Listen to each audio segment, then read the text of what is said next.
Market Monday, of course, we got our content scheduled this morning with a little bit of a surprise team of the week, making an early entry into the promo cycle, Ultimate Kickoff, and Legends.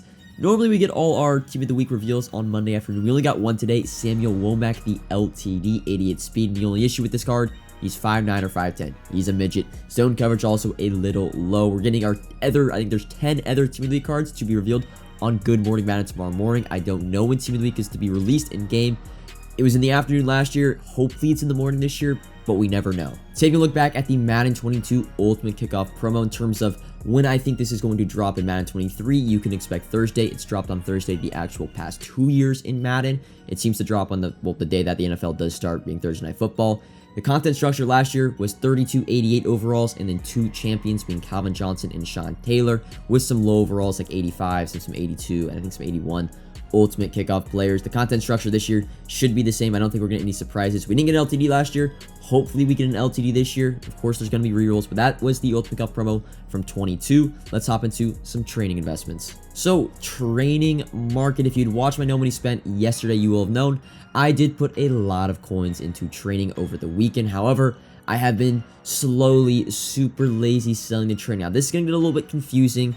Might sound a little bit weird. This is really, I've never been doing this ever before, but my stance on training right now is I am still super lazy selling my 84s and 85s at about for under 21K and under 31K, but I'm only super lazy selling them. If they do not sell, I plan on holding them until, of course, Ultimate Kickoff, where we should see a huge training rise. I say this because last year in Madden 22, Team of the Week Tuesdays were always the cheapest days for training, as the high-end set card being an 87 overall, an 88 overall, and then eventually an 89 and 90 were always the cheapest training by 2 to 3 per. So that is the reason why I am not reinvesting or I'm not buying training at the current moment. If you do want to buy training, and it's not a terrible idea, I would say buy under 17.5 thousand for an 84 and buy under 27.5 K for an 85. That's not terrible. I just am assuming that it's going to be the same sort of overall releases for Team of the Weeks, and training is going to be the cheapest tomorrow. So that's why, that's like my whole kind of strategy right now. I still have a million training. I'll show you my binder.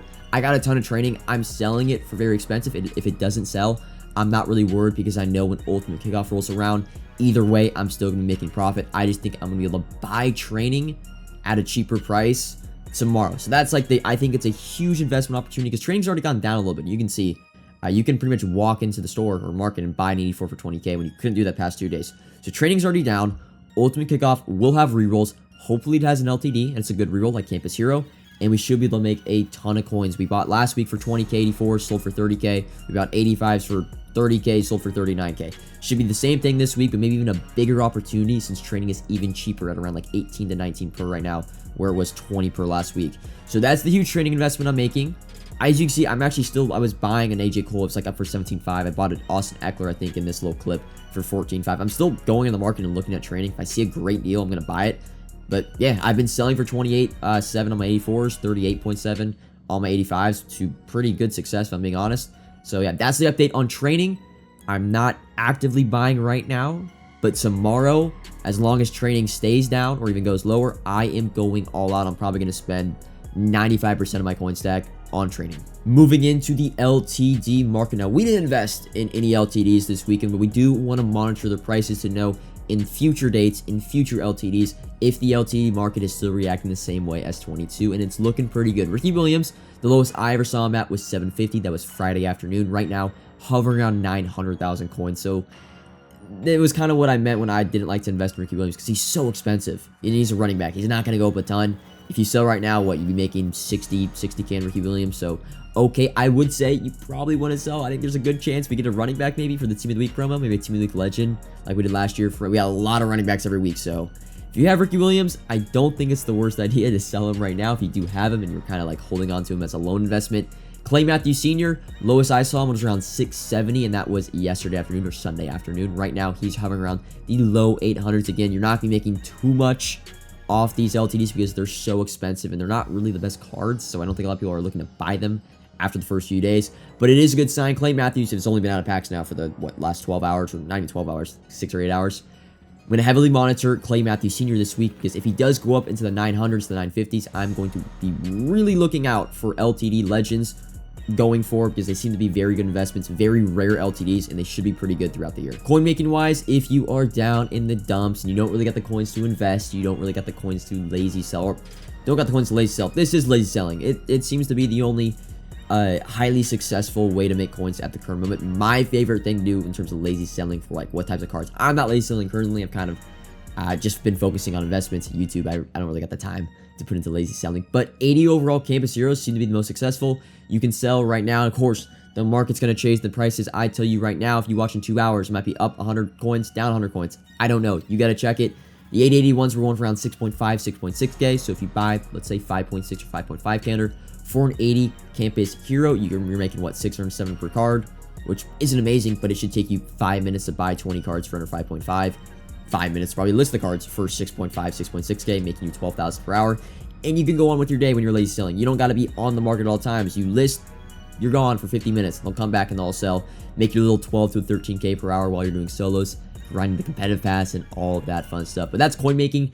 We're a little bit dry right now. There's not too much to do. Team builders, unsung heroes, kind of, they've been chalked for a little bit, but 80 unsung heroes, 80 campus heroes seem to be the best way to make coins right now through lazy selling. Speaking of campus heroes, if you have waited a little bit to get your Crabtrees, your Derek Johnsons, or even your 87s, the 87 market has finally come down to that kind of normality mark. They were very inflated the first few days.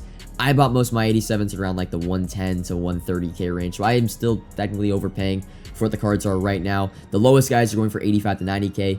I'm actually, I think, going to do another Crabtree or Derek Johnson set and pick up 5 legend guys just for backups for that legend chemistry, because right now they're going for so cheap. Investment wise, I know the headliners went up when the reroll went out of packs. I don't think the campus hero reroll expires this week. I think it goes for 1 more week and then it expires. We've never really typically seen a reroll expire after 1 week for a promo other than all Madden, but that was like a little bit weird. But campus hero wise, if you want to do the Derek Johnson or Crabtree set, now is a great time. Headliner market, all Madden market, legend market. If you remember last week on Monday, I talked about how core elites were going to be phased out of the meta, and you should really look to sell your high-end core elites because they would probably be crashing with the campus hero release. And I think that was probably my best judgment of the year. I mean, Jalen Ramsey went from 400 to 270, Aaron Rodgers 300, 200. Headliners and all Madden players are starting to get to that point. I don't know. It might not be this week. It might be the following week. But these headliner cards are very up in price. JJ's 270, Holland 260, Sneed 250. Ultimate Kickoff might phase those guys out of, or not really phase out. They'll still be really good cards. But if there's 88 or 87 overall, again, Ultimate Kickoff guys for heroes, you're probably going to see another drop in those headliner guys. So if you want to sell right now, they are very expensive. And you might be able to buy back Thursday morning if they crash again, or if you're just done with them for your team. Now is the best time to sell off those 88, those 89 overall headliner guys, all Madden guys as well. If you see a Bruce Smith 400, a Lawrence Taylor for 400, I don't think it's a bad idea to sell those guys off and look either to buy them back for cheaper or just kind of move on from them because they're slowly going to be getting phased out of the meta. And then lastly, to wrap up the market Monday, make sure you only have 1 week left of your competitive, I'm going to call it Series 2 competitive pass to get that Sharif Woolen, to get that 89 overall BND all Madden. Now, there are new weekly objectives. It just turns out that my account did not get them. If you actually go to and see the top right, solo battles, mud champions, head-to-head seasons. I don't know if I'm looking in the wrong place, but I don't have any weekly objectives anymore for competitive pass. I know there's like a good 25 to 30 competitive pass points you can get for getting like sacks, touchdowns, and well, I don't have them. So that's all I got for the competitive pass. That's all I got for Market Monday. If you have any questions, comment them down below. I will be streaming also right after this. If you have any questions, I'm going to be live for a few hours. Like if you enjoyed, subscribe if you're new, and until next time, peace.